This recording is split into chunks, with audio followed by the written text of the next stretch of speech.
JSW steel, Hindalco, NALCO सारे के सारे डीलों पे फ्लो करते हुए। लेकिन शायद एक स्पेस जहां पे थोड़ी सी मायूसी बढ़ रही है वो है अदानी इंटरप्राइजेस। ये स्टॉक भी अगर आप देखें डी हाई के स्तर पे है। कमिंस इंडिया में अगर आप देखें तो आज ब्रेकआउट के बहुत स्ट्रॉन्ग चांसेस थे लेकिन वो भी खत्म हो गए। और एक शॉर्ट कॉल के प्रोस्पेक्टिव से और बात करते हैं। एक बार आशीष बहती साहब जरा देखिए बायोकॉन को। बायोकॉन का एक ब्रेकआउट था 2 जून को 2020 को, मैं आज के ब्रेकआउट की बात नहीं कर रहा हूँ। उसके बाद यही लो लगा एग्जैक्टली 4 फरवरी को और अब ये 2 लोज इसने वॉलेट कर दिए हैं। समझ लीजिए कि 1.25 साल की रेंज टूटी है बायोकॉन पे टेक शॉर्टिंग के प्रोस्पेक्टिव से।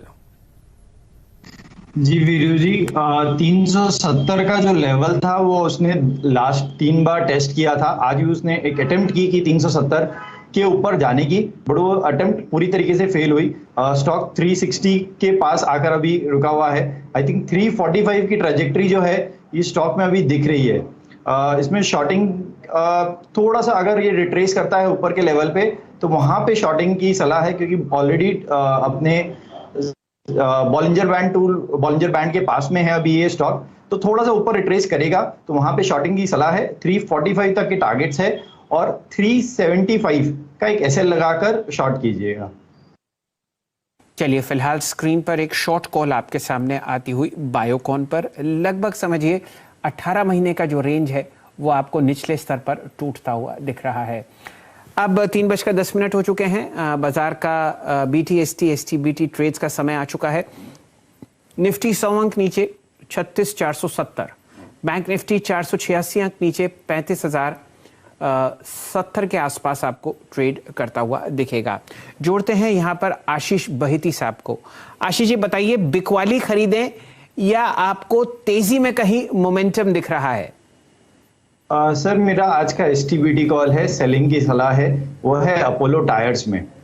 स्टॉक काफी प्रेशर में है कंटिन्यूसली और आज तो इसने ऑलमोस्ट 4% मेरे कॉल भेजने के बाद भी 1% वहां से गिर गया और 24% के OI के साथ फॉल है इसमें। अगर हम रबड़ की प्राइसेस देखें तो आज रबड़ भी 6% के करीब गिरा है। On basis of global demand कम हो रही है तो उसके कारण इनका 100+ कंट्रीज में एक्सपोर्ट है। So this is a matter of concern. यहाँ से अगर ये स्टॉक काफी वीकनेस दिख रहा है और हमें लगता है कि अपने 200 डे मूविंग एवरेज की तरफ ये जरूर एक बार टच बेस करेगा, तो इसमें सेलिंग की सलाह है with a stop loss of 220 and जो टारगेट हमको दिख रहा है वो 206 का इसमें अपोलो टायर्स में। फिलहाल आपके सामने जो 212 का प्राइस है ये बिल्कुल सपोर्ट लिए हुए है 200 DMA पे। ये टूटता है तो परेशानी आपको अपोलो टायर्स के लिए बढ़ती हुई दिखेगी। इसीलिए 206 के लक्ष्य के लिए आपके सामने एक शॉर्ट कॉल आती हुई। कविता जी को जोड़ते हैं। कविता जी बताइए, क्या आप मंडे के लिए तेजी या मंदी फिलहाल खरीदती हुई दिख रही हैं? जी तो डिफेंसिव जा रहे हैं सर। कैश सेगमेंट से फोर्टिस हेल्थ केयर को आप देखें। फोर्टिस हेल्थ केयर का आज पिछले 4-5 दिन से आप जो वॉल्यूम एक्टिविटी देखेंगे एंड इवन आज एक अच्छे करेक्शंस के बाद मुझे लगता है करीबन 0.4% आज ऊपर था।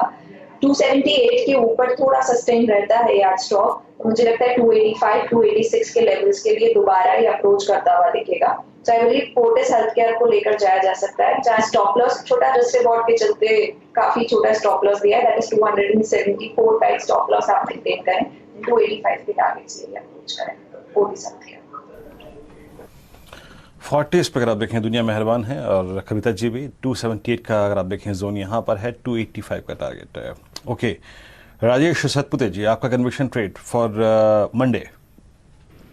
देखिए, एक तो मेटल में वीकनेस है, जेएसडब्ल्यू स्टील में सेल बोला था वो 10 रुपए नीचे है। मुझे लगता है बैंकिंग में भी वीकनेस है और वो थोड़ा और बढ़ेगा। एक्सिस बैंक पे देखिए आज ब्रेकडाउन है, 50 DMA के ऊपर ये चलता था, आज 50 DMA के नीचे का बंद दे रहा है, सो दैट्स अ कंसर्न। मुझे लगता है इसका जो टारगेट होना चाहिए वो होगा करीबन 725 का फ्यूचर में। सो एक्सिस बैंक को मैं सेल करूंगा, मेरा स्टॉप लॉस रहेगा 750 का। ओके एक्सिस बैंक को सेल करेंगे। लीजिए अगर आप देखें सेलिंग के लेवल्स आने लगे अब बैंकों में। फाइनली अगर आप देखें 35,000 के स्तर पर बैंक निफ्टी और sell call in Axis Bank. Prakash Rao sir, आपका टॉप कन्विक्शन ट्रेड। मैंने चुना है पेट्रोनेट LNG। इसका पहला टारगेट है 230, ये फर्स्ट टारगेट है। स्टॉप होगा 223। नेक्स्ट टारगेट क्या है? 235। गिव सम एक और दिन एक्स्ट्रा, एक दो दिन एक्स्ट्रा। लेकिन पेट्रोनेट एलएनजी में तेजी है क्योंकि उसका बार बनाया है high time frame basis, weekly bar बहुत ही बढ़िया है, वो 235 तक ले जाएगा। चलिए, अभी तक हम लोग ट्रेड्स ट्रैक कर रहे हैं। Short Apollo tyres, long Fortis hospital, और अब आपके सामने चंदन तपड़िया साहब जुड़ते हुए दिखेंगे। चंदन जी, आपका एक ट्रेड हम लोगों ने पहले ही ले लिया था, वो था चंबल फर्टिलाइजर्स। अब बीटीएसटी या एसटीबीटी, बताइए क्या पसंद आ रहा है आपको? जी देखिए, मैं बीटीएसटी की तरफ जाऊंगा। देखिए, आज का जो पूरा माहौल है उसमें कंजम्पशन रिलेटेड कंपनीज या एफएमसीजी रिलेटेड कंपनीज में बाइंग है, बाकी सारे के सारे सेक्टर है वहां पे वीकनेस देखने को मिल रही है। और मैं यहाँ पे टाटा कंज्यूमर पे जाना चाहूंगा। आप देखोगे जिस हिसाब से सेलेक्टिव बाइंग बन रही है, इस काउंटर में एक पॉजिटिव सेटअप बना है। बाजार की वीकनेस के बावजूद भी यहाँ पे लोअर टाइम फ्रेम में बाइंग है और हाईएस्ट टेरिटरी पे ये स्टॉक डे पे क्लोजिंग हो रही है। तो यहाँ पे मैं पॉजिटिव बायस के साथ सजेस्ट करना चाहूंगा। 830 का स्टॉप लॉस है, ऊपर में आपको लगभग 865 870 के टारगेट दिखाई देने चाहिए। इसमें कोई दो राय नहीं कि आपको मोमेंटम चेस करना है टाटा कंज्यूमर पर। एक वॉल्यूम जो आपको स्क्रीन पर आती हुई दिखेगी रिकॉर्ड हाइज पर, वो ज़बरदस्त है। और ध्यान दीजिए, ये तब हो रहा है जब आप ओवरऑल बिकवाली का माहौल देख रहे हैं बाजार में। आज की वॉल्यूम है 35,44,000। जोड़ते हैं यहाँ पर कुणाल रामभिया साहब को। कुणाल जी, एक शानदार स्टॉक एचडीएफसी लाइफ पर आपने शुरुआती तौर पर एक लॉन्ग कॉल दी, उस ट्रेड को एक बार एनालाइज कीजिए और बताइए किस हिसाब से आप आज का ट्रेड देख रहे हैं। एचडीएफसी लाइफ आपके सामने जो ट्रेड करता हुआ दिख रहा है वो है लोएस्ट लेवल कम से कम दिसंबर सन 2020 का। शैल जी, जैसे हमने शुरुआत में बात की थी, एचडीएफसी लाइफ बॉटम से अच्छा बाउंस देके अभी कंसोलिडेशन में है। इसमें सिर्फ एक ही ध्यान रखना होगा और वो है कि ये काउंटर कम से कम जून महीने से लेके अब तक एक साइडवेज कंसोलिडेशन में रह चुका है और यही बॉटम बनाता है और टॉप पे आके 675 पे पॉज लेता है। जिस दिन ये काउंटर 675 से बाहर निकलेगा, आई थिंक सीधा 725 730 तक का लेवल दिखा पाएगा। हमें रिस्क रिवॉर्ड रेशियो अच्छा मिल रहा था, इसलिए हमने तभी सजेशन दिया था। एंड आई थिंक अगर किसी ने पोजीशन ली होगी तो 675 पे आके एक बार we can think of exiting the position. दूसरा जो आज का बीटीएसटी काउंटर होगा वो है एक्सट्रीम हेटेड स्पेस से आज के, और वो है मेटल काउंटर, वो है जिंदाल स्टेनलेस स्टील।